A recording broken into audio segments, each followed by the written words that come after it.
tell me that the human race did not survive. There are no people in the future. There are no people. There are no people in the future. No people at all. There are no people in the future. Where did all my people go? There are no people in the future. Let me try my people call. Where are all my people?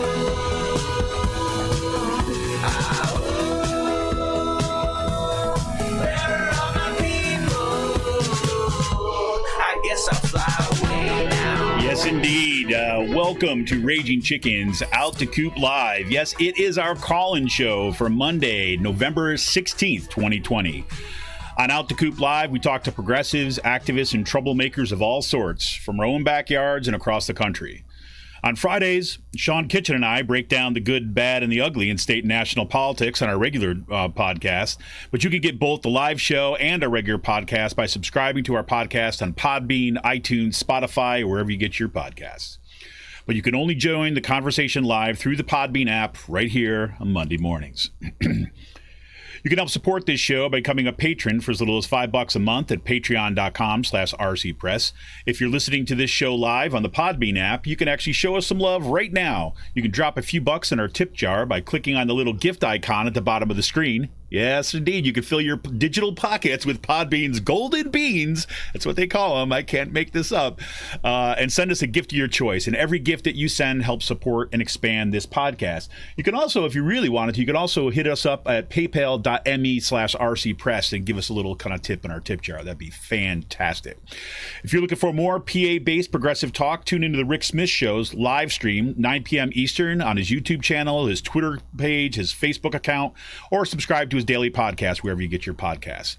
And a special shout out to Jonathan Mann, who wrote our intro song, There Are No People in the Future. Check out all his great stuff on his YouTube page and follow him on Twitter at @SongADayMan. That's @SongADayMan with 2 N's, @SongADayMan on Twitter.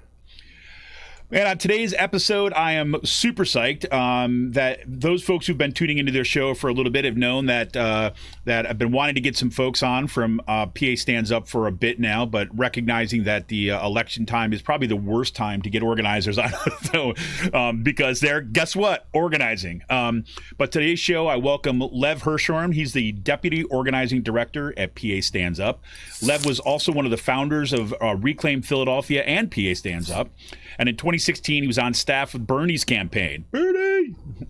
You know, it's like anybody who's been listening once again to either our regular podcast or our live shows, you know full well that a lot of the folks that we see, young progressives, young kind of leftists that have been elected, have been doing a lot of the organizing work, all share a kind of affinity with that the Bernie campaign, right? That people were out there organizing, and many folks even got their starts during the Bernie campaign. So pretty cool.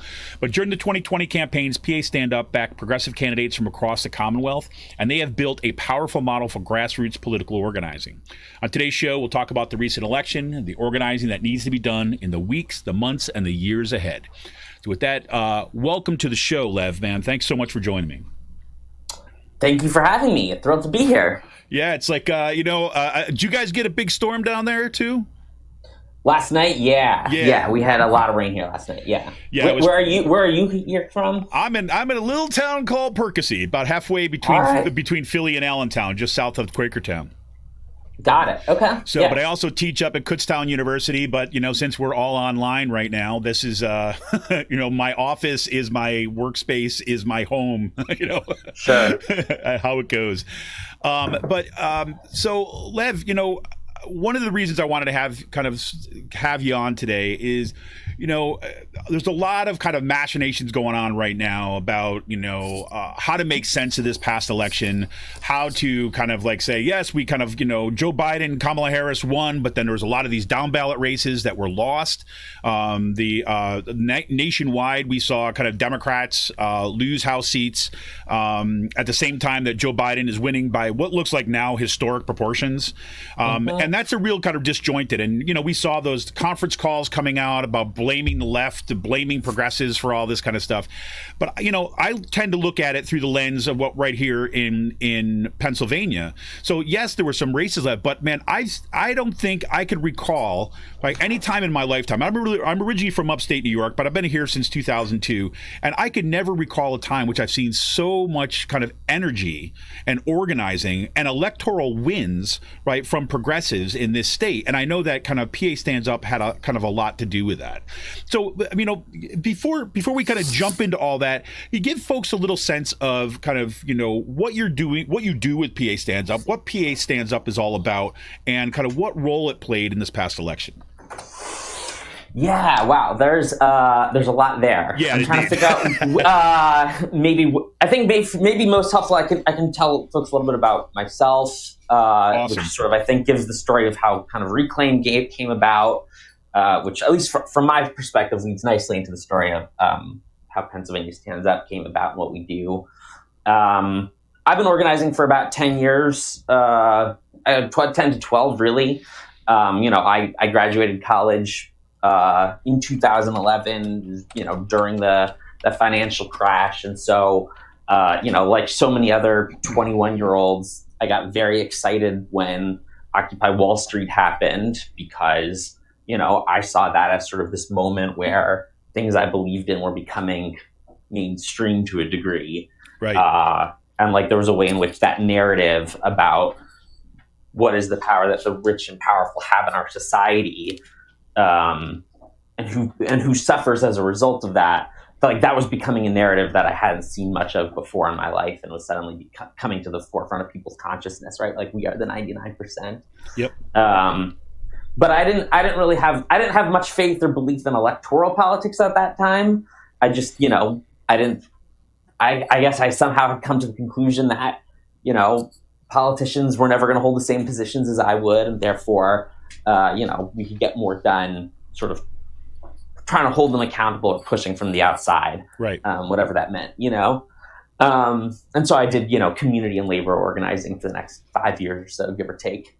And it was 2015, watching Bernie Sanders suddenly go from being kind of like, the Dennis Kucinich candidate that I thought he was going to be, to all of a sudden being a real contender. And I was like, oh my God, this is, I guess, the moment I've been waiting for a long time. Mm-hmm.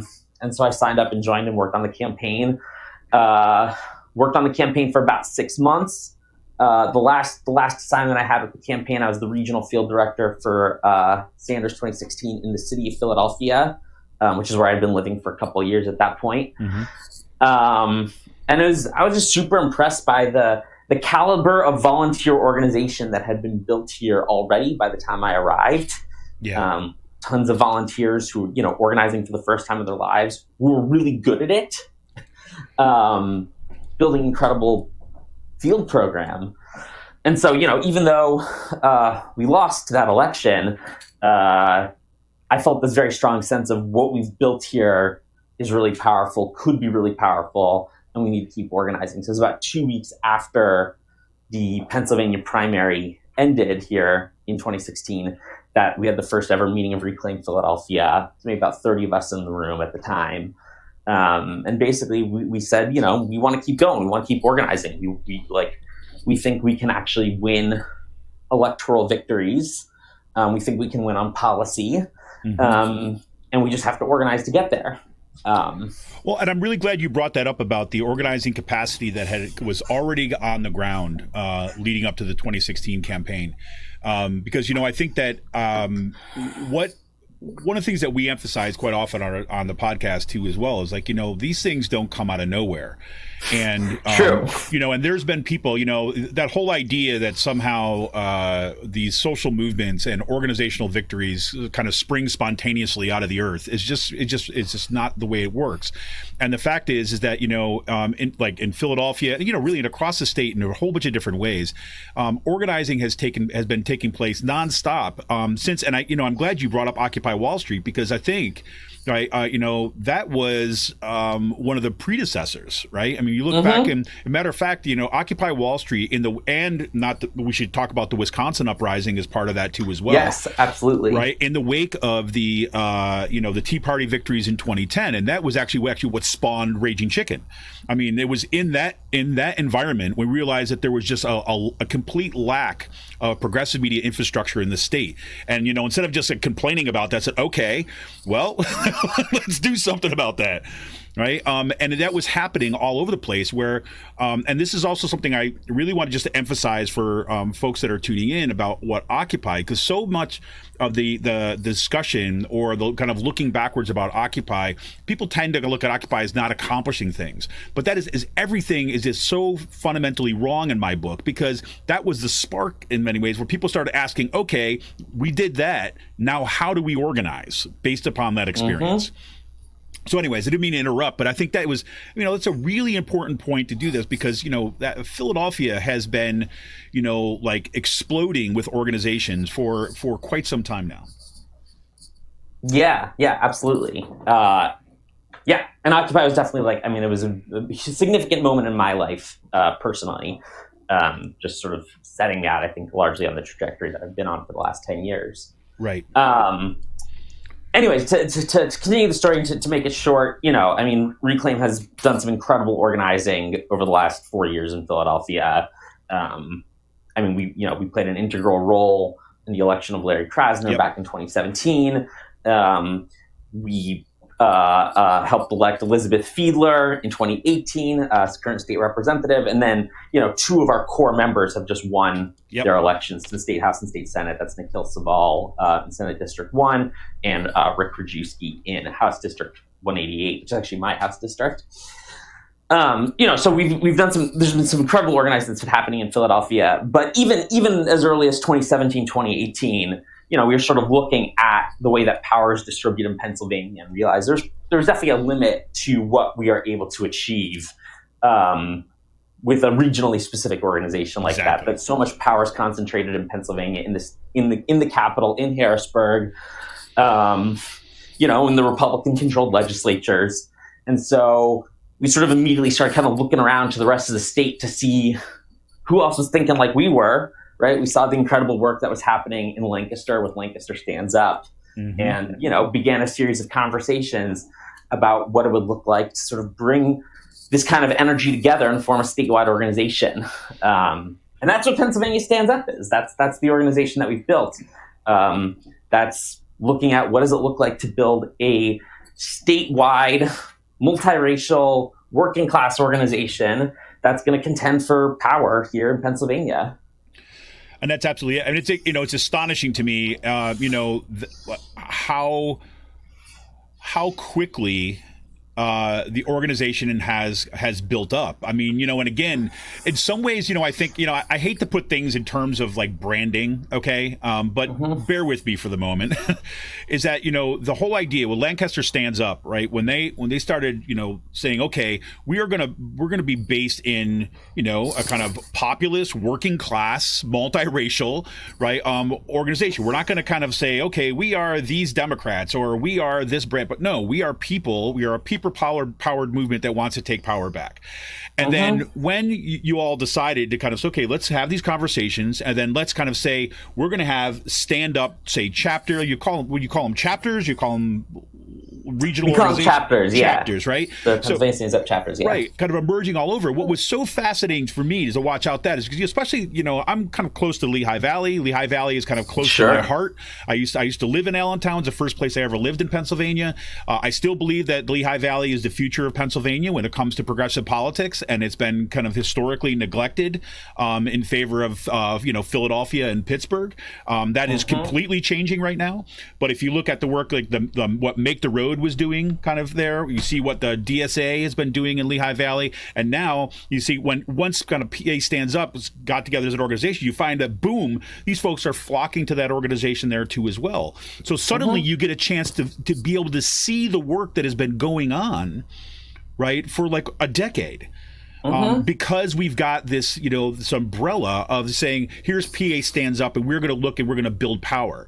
And so I think that's what's invisible to a lot of folks is the fact that, people have been doing the hard work for a while. And now I feel like, by starting and by, launching PA stands up, there's been kind of like an amplification and spotlights being shown on the amazing work that's going on around in the state right now.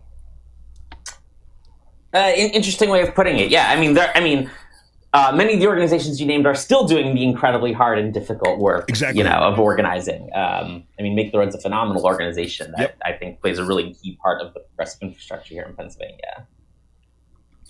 Yeah, absolutely. So here's let me ask you this then. So if you were to kind of look back at, we just had an election, obviously, which has dominated pretty much every aspect of every media channel and parts of our lives for the absolutely future. So I don't want to throw too much in one question here, but I'm curious of your perspective if you're thinking about a little, say, post-mortem on the election that gets us thinking about how you understand what happened in this election, kind of, if you want to go national, great, right? But, specifically in Pennsylvania, because I look at it, I come out of the election and seeing it like fairly optimistically about the work that has been done. But there's also these kind of competing narratives about, say, Democratic losses, right? So how are you kind of making sense of what just took place and what's your outlook look like now? Yeah. It's a good question, and I think, like a lot of people, I'm still trying to figure it out myself, right? Because it's not clear necessarily, like, that there's one lesson to take away, right? I think, thinking about like that conference call with at the national level where that one representative was saying, "Oh, it's all about defund the police" or whatever. Like, that's such a simplistic narrative. And it's to me, it's shocking that anyone would think it's possible you can make a narrative like that, right? It's actually not shocking to me because people do it all the time. But like, clearly the purpose there is not political strategy. The purpose is that, like, they actually have an agenda that this narrative fits their agenda, right? And so I don't know what the ultimate takeaway is. I think, Biden won Pennsylvania, and that's a very good thing, right? It was a source of great relief. And, seems like he could have won the election without Pennsylvania, but I'm very glad he did it anyways. Down ballot was a disappointment, right? I think I certainly, looking at the map, looking at the numbers before the election, I did sincerely believe that Democrats would be able to take the Pennsylvania state legislature, the state house in particular. I thought the Senate was a stretch. And that, definitely didn't happen. I think some of that has to do with the gerrymandered districts, right? A straight comparison of popular vote isn't exactly accurate because not every district had candidates from both parties running. But, if you had that, it wouldn't shock me if Democrats actually did win a majority of the popular vote within the state legislative races. And so, the reason why we didn't win a state house is not because we didn't have the voters, because the districts are just not drawn favorably, right? Which I think, bodes well for us in 2 years when there'll be new districts, right? I think, certainly just as we've seen at the national level, there's been an attempt at the state level to try and blame progressives for losses. Most famously, we got Connor Lamb out there shooting his mouth off about it, right? Sorry. Yeah, you got Connor Lamb, and then that's again at the national level, but also Emily Skopov on Twitter, saying, "Oh, I lost because people were saying defund the police," and there's no evidence for that, none at all. You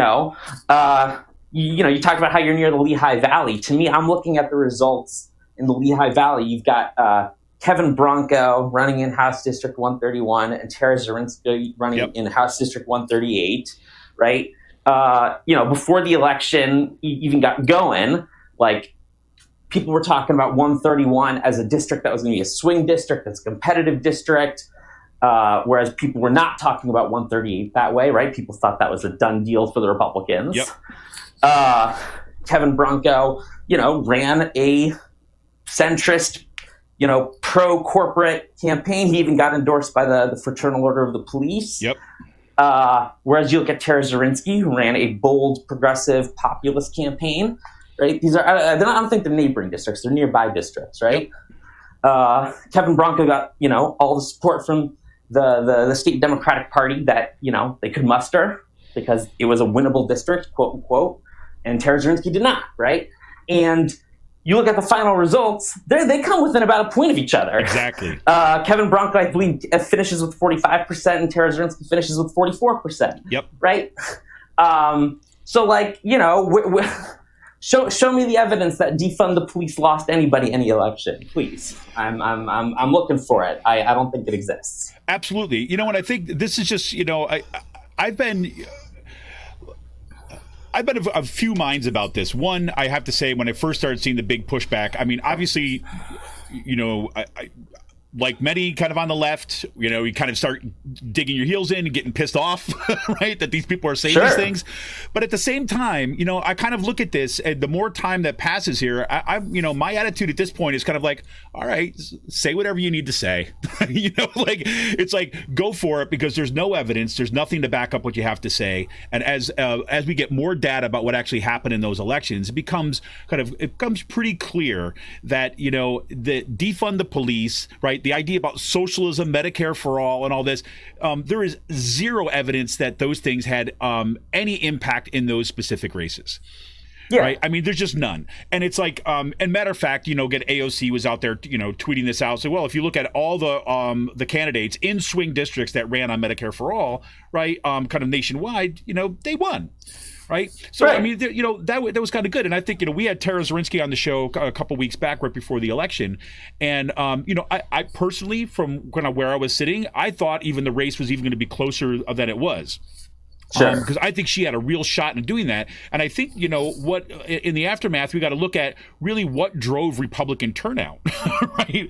I mean, I think that is really kind of a big questions out there. And one of the, I'm waiting to see the data on this. I've not, I have a gut feeling that the kind of campaign that was run by Joe Biden, right, at the top of the ticket, where you have, basically we want everyone to get along, want to bring Republicans in.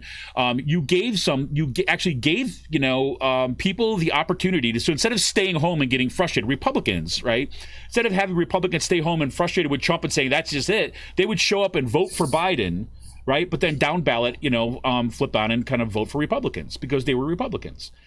And I think that, a lot of the criticisms and a lot of the analysis has been starting to come out about the lack of, this is why I'm hopeful, I guess, because the lack of kind of nuts and bolts organization for the Democratic Party has more to do with the losses than it does with some sort of ideological questions.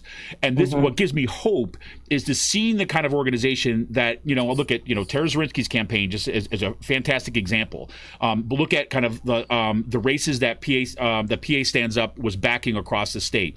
You look at kind of Shayna Danielson, right? Yeah, she lost her race, but if you look at the turnout and what she drove in terms of turnout in that race, it was absolutely incredible, right? And if she had not been running that race, that would have been a whole different ball game in terms of Democratic support, even for the top of the ticket. We could look at like Brittany Rodas. I mean, we can go down the list, right?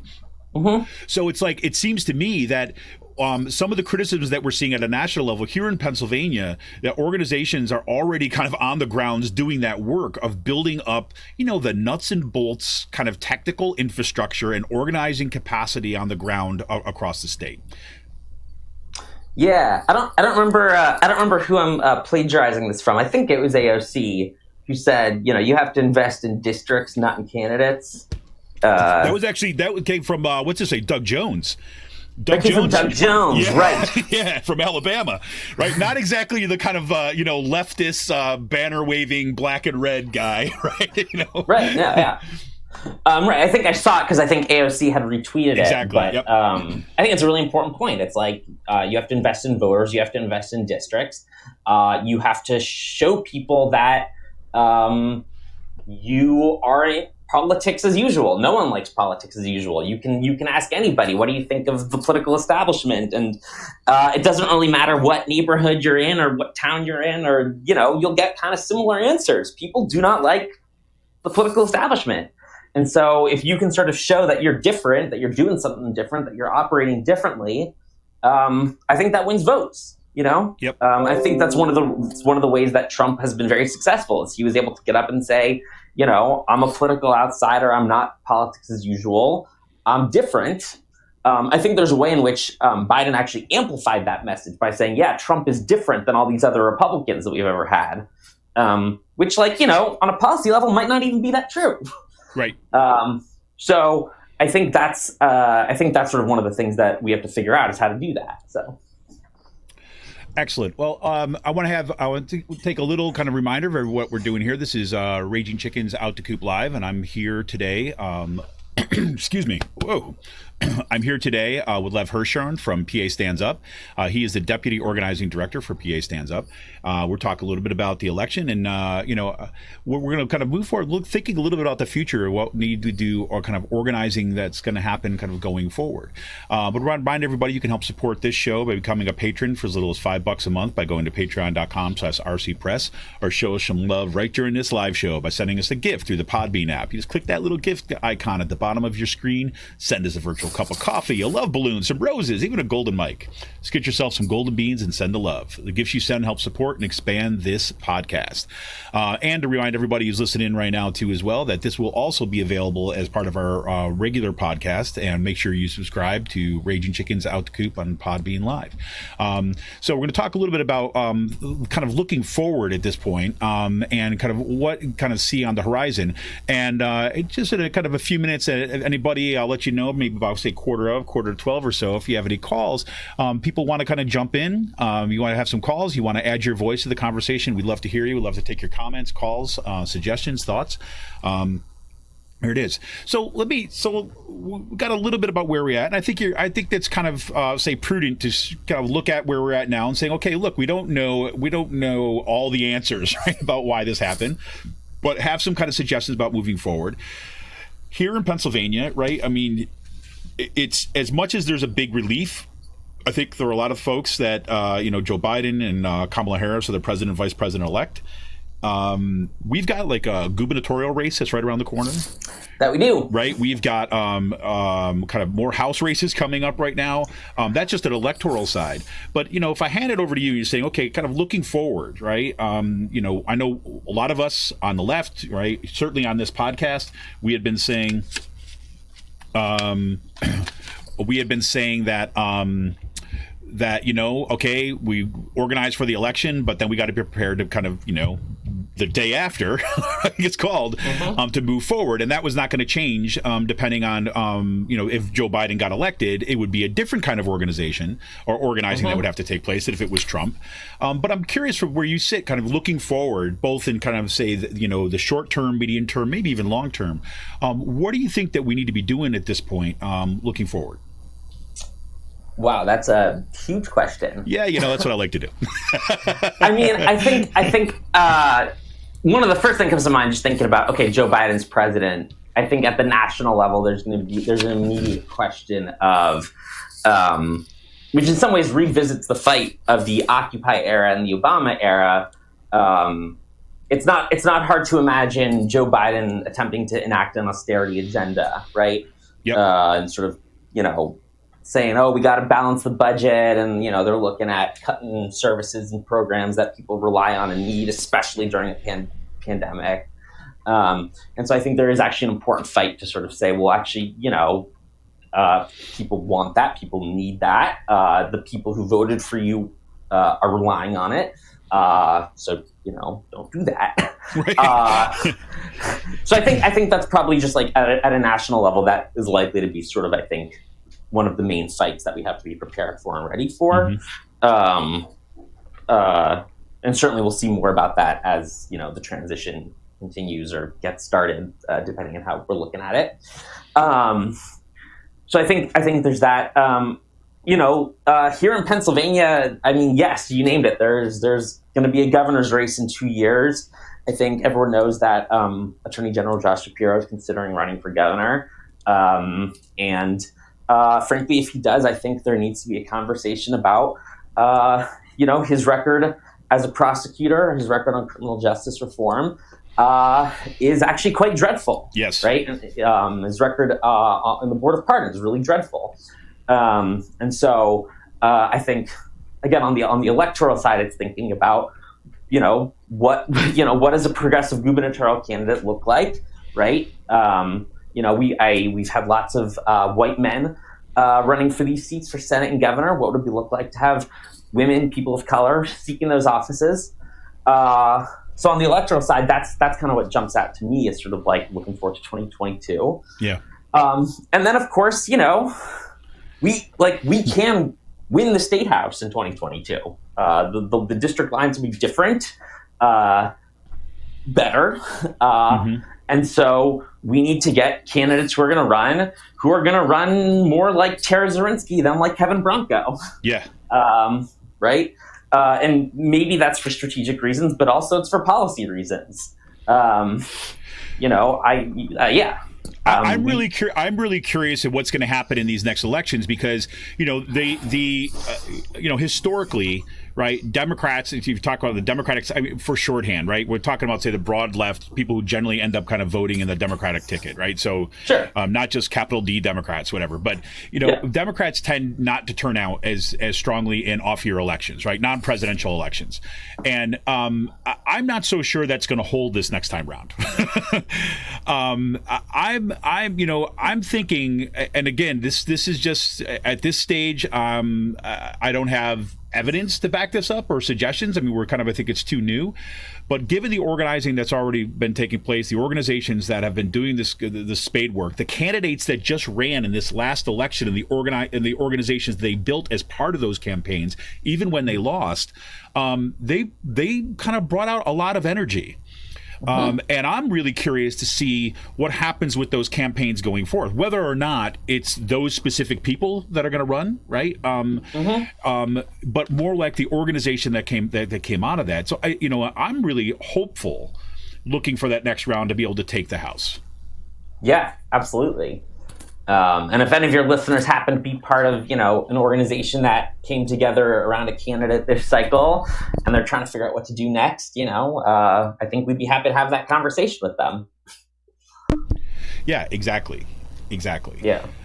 So here's another kind of a version of this conversation that I'm curious about, because my sense is that, there's a tweet came this morning, right? I retweeted this thing from Sunrise Movement, right? Because Sunrise Movement was outside Biden's campaign office in Philadelphia today, right? Demanding that he fulfills his climate mandate, right? And they're basically, got big signs, Biden, be brave, right? Absolutely. And I think there's an argument to be made that, we're basically out of time when it comes to the climate crisis. There's no time to sit around and kind of wait for, say, compromise. We need to be bold and big here if we're going to actually protect our futures. And so I got, somebody, I'm not going to call this person up because I think this was a genuine question. I don't think this was a criticism, but I do think it's the kind of thing that people have on their mind. And this person said, okay, so how do they pass a Green New Deal without a Senate majority? Not trying to be a nudge, just generally curious about what actually they want to see. And my response there was like, well, look, the thing is, and I think what Sunrise is saying is that, look, you need to have bold political action and take an offensive, right? You basically, it does, in a sense, you act based upon the need of the moment, right? And you push the GOP into a situation where they're going to be forced to refuse to act. Right? You play aggressive politics, and then at the same time, I don't know if you've seen this, but like the American Prospect has put out this Day One Agenda report, which is I have not seen this now. I'm telling everybody about it. The American Prospect put this out. It came out actually last year when a lot of people were having questions about, well, if Bernie gets elected, how are they going to do anything with the Senate, blah, blah, blah, blah. And what they did is they looked at, say, well, look, if you look at the executive, right, like the office of the president, not talking executive orders, but saying what the charge in the Constitution of the executive is to faithfully carry out the laws. There's a ton of laws that are on the books, right, that have been carried out with particular interpretations, right? So you don't even need to change the law around the EPA, for example, right, to regulate carbon, right? You don't need kind of a new law. You don't need to get it through the Senate in order to abolish student debt. These already exist within the kind of executive infrastructure. And so what he's saying is like, look, if we know that there's these things that the president can do, right? At the very least, we got to push to make sure that Biden does them, right? And then on the other end of things is that this is the importance, in my view, of social movements, right? Social movements have to be there to push and put pressure upon all politicians, especially Democrats, right? Because Democrats are supposedly on our side of the table, right? Believe in climate science and stuff, to get on board and put as much political pressure as possible on the Republicans. So for me, I'm just curious, like, have you seen that kind of, that sense that, I don't know, I don't want to call it a defeatism, but that sense like, look, there's nothing we'll be able to do anyways. And that seems to be an extraordinarily dangerous place to be. I agree. That's an extraordinarily dangerous place to be. I think, to me, I think a clear lesson of the Obama administration is that, especially given the current state of the Republican Party and the current state of political polarization in this country, like the strategy of making our proposals worse in order to make them more palatable to moderate Republicans is not a workable strategy, either in the electoral arena or in the legislative arena. Those policies don't pass. The Republicans are going to be obstructionists pretty much no matter what Biden does, no matter what Obama did. And so starting on the position of like, well, let's try and get something worse through because, they control the Senate and that's what we have to do. It's just not good politics because it makes you look like you're doing nothing, which frankly you are at that point. Right. Because it's not going to get passed anyways.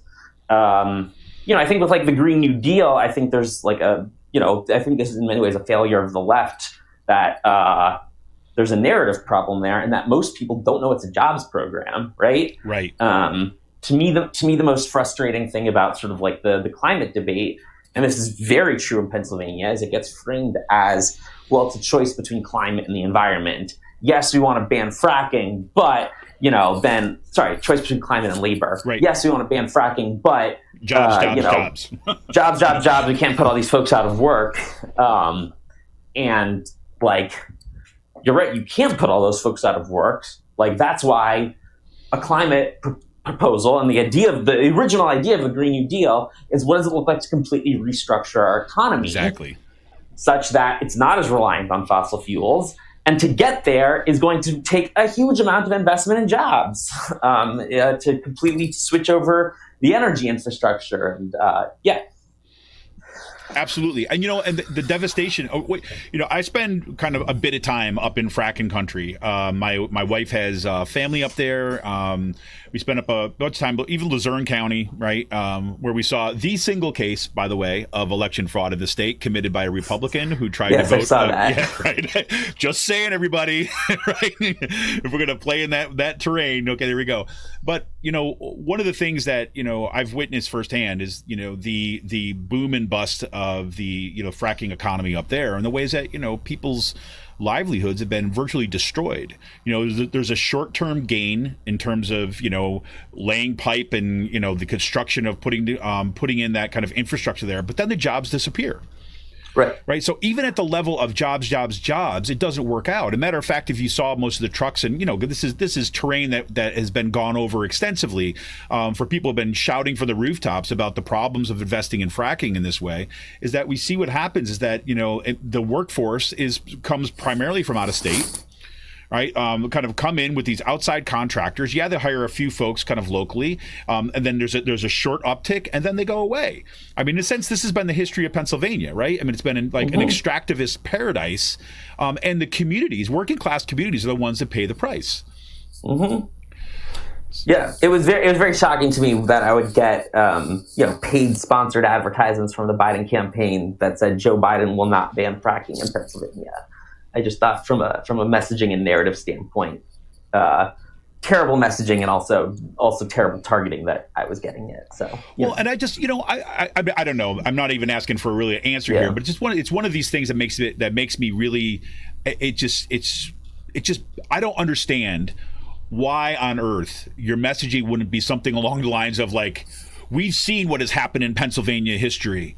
The big companies come in and they promise you the world, and then they leave you behind, like to clean up the mess. And showing pictures of people, right, with black lung disease, showing pictures of people, right, whose water is on fire, right? That's the history of this. And those communities know that, right?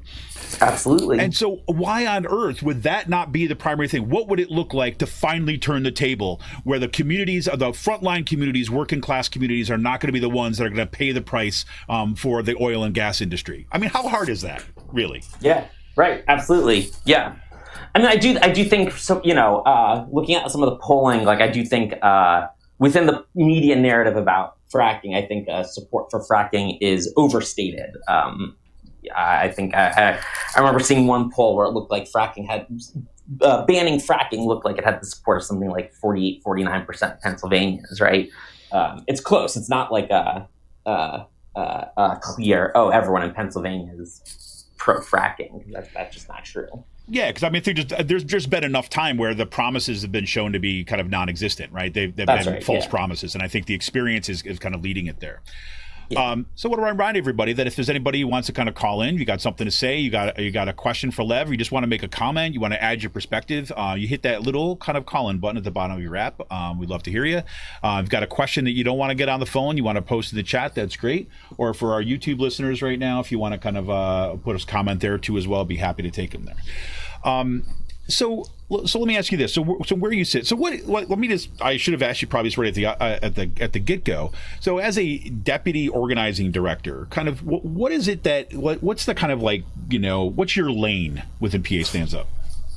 Yeah, so I do a lot of our political side work at Pennsylvania Stands Up, working with chapters to develop their political programs, which includes thinking about, are there local and municipal offices they want some of their members to be running for, or are there, even state representative offices that they think their folks should be running for, and thinking through what does that actually look like to build that out and get that started. And then, I also do some work with potential candidates themselves, going through the process of actually setting up a campaign, because I think in a lot of ways, like a lot of the folks who should be running have no idea what it actually takes to run, right?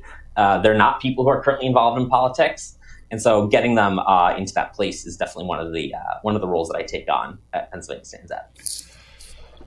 That's very cool. So when you're looking at kind of working with those organizations, I mean, if you have. Well, let me just ask you the experience that you've had thus far working with those organizations that are not, say, in Pittsburgh, that are not in Philadelphia, that are not in the kind of major areas. Because one of the things that's been encouraging to me is to see PA Stands Up chapters kind of emerging in areas that, say, had been written off by, say, the Democratic Party for a long time. And I'm, thinking about some of the arguments that Jonathan Smucker has always made, right? When it even kind of back with Lancaster Stands Up about the need to actually, focus on, say, the needs of, say, of working people, and to build out from, say, a populist, kind of approach that starts and ends with kind of like the needs and the organization of, say, working people. Right. So how do you look at the landscape moving forward in Pennsylvania? Yeah. I mean, I will say, I think I can't tell you how many times I hear, and I'm so annoyed whenever anyone says anything in the neighborhood of, it's Pittsburgh and Philadelphia and Alabama in the middle. I just find that to be, I agree, deeply offensive to people from Alabama, people from places between Pittsburgh and Philadelphia, and it's just not true. I mean, Pennsylvania is a very distinct state, and between Pittsburgh and Philadelphia, you've got lots of small cities, places like Harrisburg, Allentown, Lancaster, York. Right, most of these cities are majority people of color who live there.